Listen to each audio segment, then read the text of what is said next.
Hey ARMY and K-pop lovers, you must be so impatient waiting for the official announcement of BTS 2026 World Tour, right? BTS themselves have already confirmed their comeback with a new album and world tour next year. Bloomberg even reported there will be around 65 concerts worldwide. But wait, why hasn't Hybe announced the full details yet? No specific dates, no city list. Even the official schedule is still a mystery, even though fans are already on standby with their credit cards, ready to fight for tickets anytime. What makes it even more curious is when asked by media, Big Hit Music actually said the schedule and scale of this new world tour has not been decided yet. Wait, what? But how could it leak that there will be 65 concerts? What's really going on behind Hybe's strategy? Today, we're going to break down all the reasons why Hybe hasn't officially announced the BTS 2026 World Tour. Trust me, there are many strategic, business, and logistical factors you probably don't know about yet. Let's dive in. Okay, before we discuss the reasons, let's recap what we already know about BTS 2026 World Tour. On July 1st, 2025, all 7 BTS members did a live broadcast on Weverse that was watched by over 7.3 million people in real time. In that live, they announced there would be a new album in spring 2026 and a world tour would follow. On October 26th, 2025, Bloomberg reported that BTS is planning around 65 concerts worldwide throughout 2026. More than 30 concerts will be held in North America, and the tour is predicted to generate revenue of over 1.4 trillion or about $1 billion US. Details that have been circulating include the album being released late March 2026, tour likely starting late April or May 2026, total of about 65 shows across 6 continents. An estimated 4 million fans will attend. Tour will run 8 months from May to December 2026, and the tour name might be Beyond Infinity, though that's not confirmed. But what Hybe and Big Hit Music said is, the schedule and scale of this new world tour has not been decided yet. Now, this contradiction is what makes many people wonder. If there's already a leak about 65 concerts, why do they still say it hasn't been decided? What strategy is behind this? Let's break it down one by one. Guys, this is one of the biggest reasons. Marketing strategy. Hybe isn't just any entertainment company. They know exactly how to build hype and maintain momentum. Since the BTS comeback announcement in July 2025, the topic of BTS 2026 comeback has never been quiet. Every day there are new speculations, fan theories, leaks from insiders, and hot discussions on social media. This is free marketing that's worth an enormous amount. If Hybe immediately revealed all the details, maybe the hype would peak, then drop. But with a trickle information strategy or giving information bit by bit, they can maintain the buzz for months. If we look at the Love Yourself tour and Speak Yourself tour, detailed tour announcements are usually made 2 to 3 months before the first concert. The map of the Seoul tour, which was canceled due to the pandemic, was also announced about 3 months beforehand. So if the tour starts around April-May 2026, the official announcement will likely come out in January or February 2026. There's still time, and during this waiting period, every rumor, every leak, every hint from members will go viral and become trending topics. This strategy also creates a sense of urgency. Fans will continuously monitor official channels, not wanting to miss a single detail of information. Engagement rate goes up, followers increase, and when the official announcement finally comes out, the impact will be massive. With gradual information release, Hybe can get multiple waves of media coverage. First wave from comeback announcement, second wave from the 65 concert leak, third wave later from city announcements, fourth wave from ticket sale announcements, and so on. This is a very sophisticated PR strategy. Now we're getting into a more technical but equally important reason. Logistics. Guys, booking 65 stadiums and arenas across 6 continents is not easy. This is an extremely complex operation. Stadium availability is a nightmare. BTS performs at large stadiums with capacities of 40,000 to 60,000 people or even more. Stadiums like Rose Bowl in LA, Wembley in London, or Stade de France in Paris can't be booked easily. These stadiums have packed schedules. There are sports matches, other artists' concerts, major events, and maintenance periods. To secure 65-plus venues in the same year requires long negotiations and perfect timing. Hybe must ensure there are no conflicts with other major events. For example, they must avoid clashing with NFL seasons, Premier League, major music festivals, other global artist tours, holiday seasons in various countries, and weather conditions like monsoon season in Asia. Imagine coordinating with local promoters across 6 continents in different time zones. A meeting with LA promoters at 9 a.m. means 2 a.m. in Seoul. Multiply that by dozens of cities, and you can imagine how many midnight calls need to be made. BTS concerts aren't just getting on stage and singing. Their production setup is insane. There are multiple stages with special designs, top-of-the-line sound systems, lighting and giant video screens, special effects and pyrotechnics, and hundreds of crew and equipment. Moving all of this from one city to another requires careful planning. There must be adequate gap time between shows for breakdown, transport, and setup at the next venue. Every country and city has different regulations for large-scale events. There are security permits, noise permits, traffic management, emergency procedures, and lots of bureaucracy that needs to be handled. This alone can take months. After the pandemic and various incidents in large gatherings, insurance and safety protocols have become much stricter. Hybe must ensure all venues meet strict safety standards, and this requires thorough assessment for each location. The third reason is business negotiations. A world tour with this scale involves thousands of trillions of rupiah. There are many parties involved, and everything needs careful negotiation.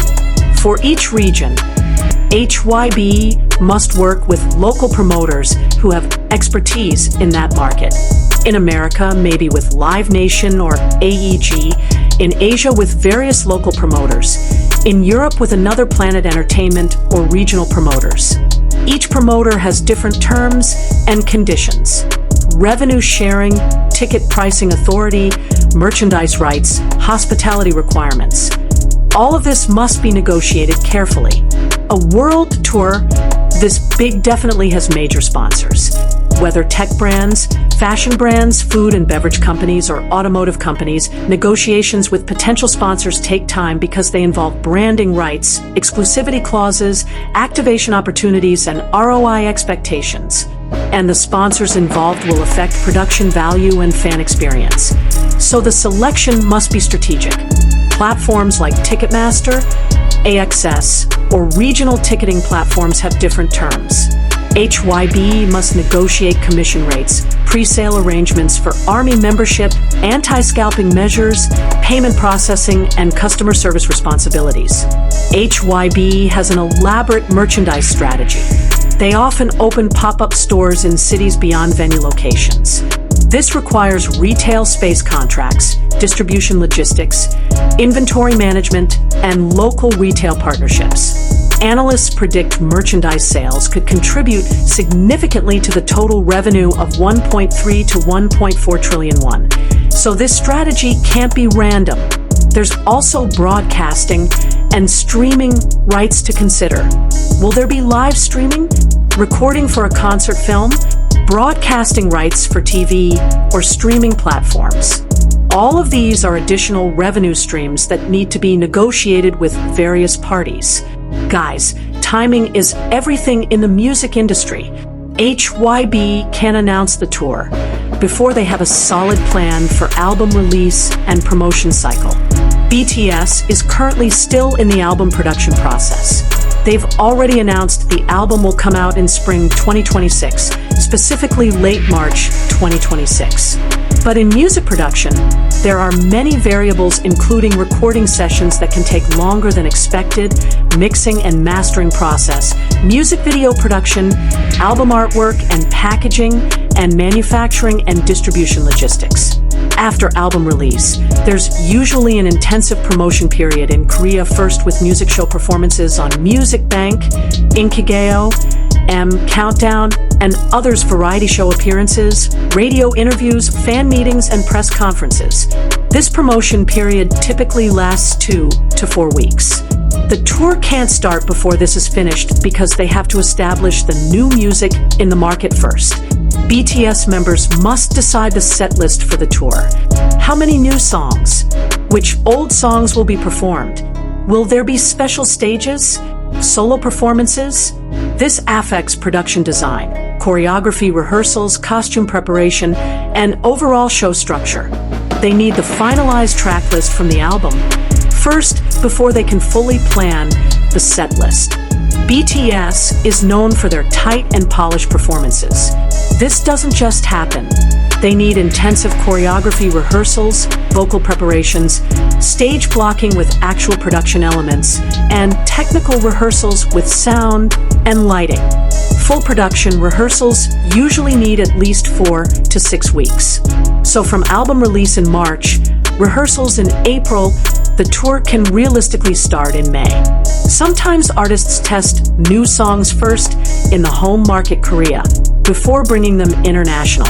Hybe might wait to see reception to the album and adjust tour production accordingly. This is a very business-oriented reason. Hybe is still analyzing optimal pricing strategy and demand patterns to maximize revenue. Ticket prices for BTS concerts vary widely depending on location. In the US and Canada, historically tickets range from $60 to $450 for regular seats. VIP can be $500 to $1,000. Europe has a similar range, but in euros or pounds. Asia prices are adjusted for local purchasing power, and emerging markets potentially have different pricing structures. Hybe must analyze purchasing power, competition from other concerts, and local economic conditions to set optimal prices that balance accessibility with revenue generation. Modern concerts have multiple tiers, including general admission or nosebleed seats, regular seating, premium seating, VIP packages with sound check, meet and greet, exclusive merch, and luxury boxes. Designing these tiers and pricing them correctly requires extensive market research and analysis from previous tours. Hybe is probably running sophisticated demand forecasting models. Questions they're answering include how many shows are optimal for each city, should they do multiple nights in major markets, which cities deserve stadiums versus arenas, and how much capacity is realistic to sell out. The Love Yourself tour sold out within minutes in most cities. Rose Bowl in LA became the highest grossing show with attendance of 113,040 and revenue of $16.6 million. Wembley sold out 114,583 tickets in 2 nights. But that was 2019. The fan base has now grown significantly, but there are also economic factors like inflation and changing consumer behavior post-pandemic. Hybe must factor all of this in. There's also the question of whether Hybe will adopt dynamic pricing like Taylor Swift's Eras Tour or stick with fixed pricing. Dynamic pricing can maximize revenue, but can also cause fan backlash. This is a delicate decision that's still under consideration. Hybe must decide presale structure, including Army membership presale windows, credit card partnerships presale, Spotify presale, and general public sale. Each tier needs careful planning to ensure fairness and prevent scalping. This is a reason that's often overlooked, but super important: the well-being and health of the members. All 7 members just finished military service. Although they're excited for the comeback, they need a transition period to rebuild physical stamina for intense performances, readjust to demanding schedules, reconnect as a group after being separated for military service, and address mental health considerations. 65 shows in 8 months sounds amazing for fans, but for artists this is a brutal schedule. Imagine performing 2+ hour shows with intense choreography, constant travel across time zones, jet lag and sleep deprivation, physical strain from multiple shows per week, and limited rest days. Hybe must schedule adequate rest periods between shows. This affects venue availability and overall timeline. BTS history shows they've dealt with injuries during tours. Jungkook was injured before, Jimin had health scares, and others. Hybe is now probably planning a more conservative schedule with adequate rest, ensuring medical support at every location, building in buffer days for recovery, and designing stage productions that are sustainable for 8 months. Touring is mentally exhausting. Being away from family for months, constant performance pressure, privacy concerns, dealing with jet lag, and homesickness. Hybe is probably developing a comprehensive wellness program with mental health support staff traveling with them, adequate personal time, opportunities for normal life activities, and support systems to manage stress. Unlike some groups where the company decides everything, BTS has significant input in their activities. All 7 members must be comfortable with the tour plan. Getting unanimous agreement from 7 people with different preferences and needs takes time. Guys, we can't forget the trauma from the map of the Seoul tour that was canceled due to the pandemic. This experience significantly shaped Hybe's approach to announcing the 2026 tour. The map of the Seoul tour was announced for 2020 with dates across Asia, Europe, and North America. Tickets sold out immediately. Millions of fans bought tickets, made travel plans, and booked hotels. Then the pandemic hit. The tour was completely canceled. While fans got refunds, the disappointment was immense. The emotional and financial toll on everyone involved was significant.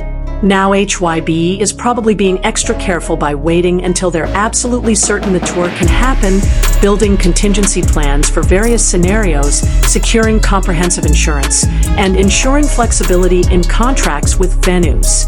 They don't want to announce dates only to cancel again. Better to wait and be certain than to disappoint fans twice. Venue contracts now probably include force majeure clauses, rescheduling provisions, cancellation terms, and deposit structures that protect both parties.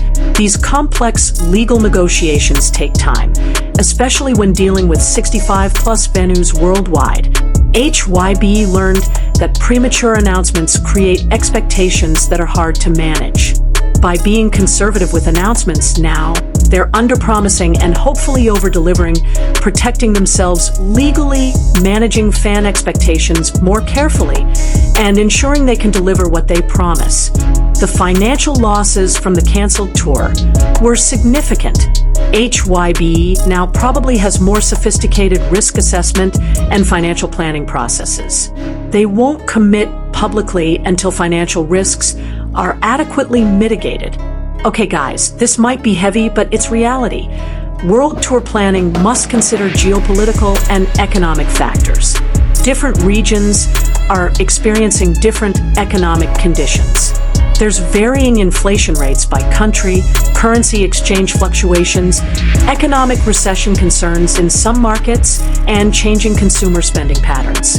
Hybe must assess whether fans in each market can afford tickets and adjust planning accordingly. Although the pandemic officially ended, travel regulations are still complex. There are visa requirements for a large entourage, equipment customs clearances, health declarations and protocols, and travel insurance for a large group. Coordinating travel for hundreds of people, including members, staff, and crew across borders, requires extensive planning. Hybe must monitor political stability and safety in planned locations. Questions like, is it safe to bring 60,000 fans to a certain location? Are there political tensions that could affect the event, local security situations, and government regulations about large gatherings? Some markets have specific challenges. China has complex approval processes for foreign artists, the Middle East has cultural considerations, Russia has the current geopolitical situation, and emerging markets have infrastructure readiness questions. Hybe is probably evaluating which markets are realistic and which should be deprioritized, with the tour generating revenue in multiple currencies. Hybe must manage currency exchange risks, plan revenue repatriation strategies, handle multi-currency accounting, and hedge against unfavorable exchange rate movements. This financial complexity requires sophisticated planning. Another important factor is coordinating the group tour with members' solo activities. Some members still have solo commitments. Jin's Run Seekjin EP tour has already been announced through August 2025. J-Hope has a solo concert film. And there are individual brand endorsements and commitments, plus personal projects and collaborations. The group tour schedule must accommodate or complete these first. Members are brand ambassadors for major luxury brands. Jimin for Dior and Tiffany & Co., V for Celine and Cartier, Jungkook for Calvin Klein, and others. These commitments include fashion shows, brand events, and photo shoots that can't easily be canceled. The tour schedule must work around these obligations. Are any members planning to release solo music in early 2026? If yes, promotion schedules must be coordinated with group activities. They can't promote solo work and prepare for a group tour simultaneously. After military service and years of intense schedules, members deserve proper balance. Hybe is probably ensuring adequate personal time, opportunities for individual growth, space for personal relationships, and mental and emotional well-being. Rushing into a massive tour without proper consideration for work-life balance could lead to burnout. Okay, based on all the factors we've discussed, here's a realistic prediction about the announcement timeline. In January 2026, we can expect an initial announcement with general tour information including confirmed regions like North America, Asia, Europe, and others, approximate number of shows, and general timeframe from May to December. February 2026 should bring the first wave of specific dates and cities. Major markets will be announced first, like US, UK, Korea, Japan, venue confirmations for the initial leg, and ticket sale dates announced. March 2026 will see the album release and remaining tour dates. The album drops late March.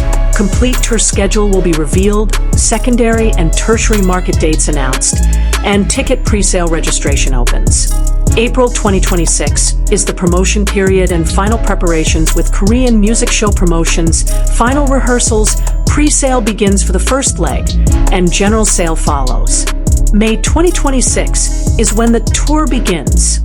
The first show will likely be in Korea or Asia, or could start in a major US market. What fans should do now? Join Army membership on Weverse, as there will likely be pre-sale benefits. Save money because tickets will be expensive. Get your passport ready if you're planning to travel. Follow official channels only on Weverse, Big Hit Music, and Hybe labels. Create accounts on Ticketmaster, AXS, and regional ticketing platforms. Turn on notifications for all official channels. Join fan communities for information sharing. And be patient because rushing Hybe won't help. Red flags to avoid include insider information about dates, unofficial ticketing sites, pre-sales asking for payment now, scalpers claiming to have tickets already, and fan accounts claiming to sell tickets. Alright guys, so after we break down all these reasons, I hope you understand that the silence from Hybe is not because they don't care or aren't planning seriously. It's actually the opposite. They care very much and are planning extremely carefully because they want this to be the best tour ever. They want to deliver an exceptional experience for fans. They want to ensure member well-being. They want to maximize success for everyone involved, and they learn from past experiences and are applying those lessons. Guys, this is a historic moment. This is the first full group comeback after military service. This is the reunion we've been waiting for over 3 years. BTS at their peak before hiatus was already phenomenal. Imagine them now, more mature, more experienced, with an even larger global fan base. This tour won't just be concerts. It will be a cultural phenomenon. It will break records. It will be a historic moment in the music industry. And HYB knows this. That's why they're taking their time to get everything right. Yes, waiting is hard. Yes, we're all anxious. But sometimes good things come to those who wait. HYB has a proven track record. They've delivered phenomenal tours before, and they will deliver again. So instead of stressing about the lack of announcement, let's trust the process, support our boys, prepare ourselves financially and emotionally, enjoy the anticipation, and be ready when the announcement finally drops. If you enjoyed this deep dive and found it helpful, don't forget to like, subscribe, and share. Drop in the comments section. Are you planning to attend BTS World Tour 2026? In which city? And what are your hopes for this tour? Stay tuned because we'll keep updating you with the latest info about BTS comeback. And remember, Army, we've waited this long. We can wait a little longer. The best is yet to come. Borahi, see you in the next video.